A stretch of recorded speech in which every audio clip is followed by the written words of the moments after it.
নমস্কার বন্ধুরা, নতুন একটি ভিডিওতে আপনাদের সবাইকে জানাই স্বাগতম। আসলে আমরা যারা পড়াশোনার সূত্রে বা কাজের সূত্রে বাইরে থাকি, তাদের কাছে বাড়ির তৈরি আচার মানে একটা ইমোশন। আর বাড়ির এই ইমোশনটাকে ব্যাগবন্দি করে হোস্টেলে নিয়ে যাওয়ার জন্য আজকে আমি বানাবো পাতিলেবুর আচার। আচার বানানোর জন্য প্রথমেই গাছ থেকে আমি আমার ছোট্ট সঙ্গীকে দিয়ে পাড়িয়ে নিয়েছি গোটা কতক লেবু। এবার লেবুগুলোকে ভালো করে ঠান্ডা জলে ধুয়ে আমি রোদে শুকিয়ে নিয়েছি ওই 10 মিনিট মতো, যাতে লেবুর গা থেকে জলগুলো একদম ঝরে যায়। এই তো, এবার লেবুর খোলাগুলোকে ভালো করে ছাড়িয়ে নিয়ে এগুলোকে পিস পিস করে কেটে নেব। এই ট্রিকটা ফলো করলেই আসলে আমাদের লেবুর আচারটা কখনোই আর তেতো হবে না।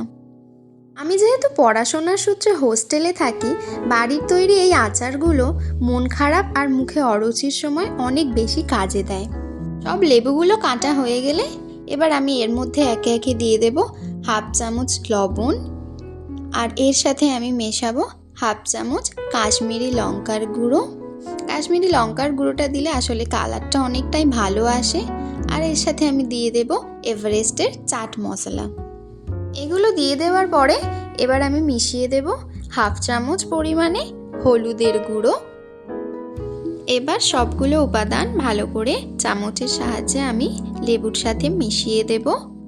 সব মশলাগুলো ভালো করে মিশিয়ে দেওয়ার পরে এই লেবুটাকে আমি ছেড়ে দেব ওই 2 থেকে আড়াই ঘন্টা মতো একদম কড়া রোদে।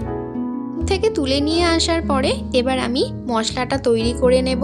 মশলা তৈরির জন্য এখানে আমি ফ্রাইং প্যানে দিয়ে দিয়েছি 3টে শুকনো লঙ্কা, 1 চামচ গোটা জিরে, হাফ চামচ পরিমাণে 5 ফোড়ন, এটা অপশনাল, আর হাফ চামচ পরিমাণে কালো সর্ষে।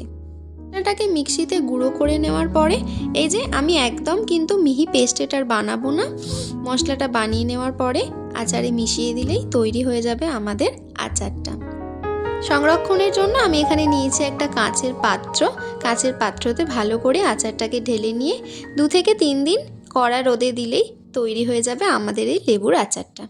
ভিডিওটি ভালো লাগলে চ্যানেলটি সাবস্ক্রাইব করে আর ভিডিওটিতে একটি লাইক দিয়ে অবশ্যই পাশে থাকার অনুরোধ রইল।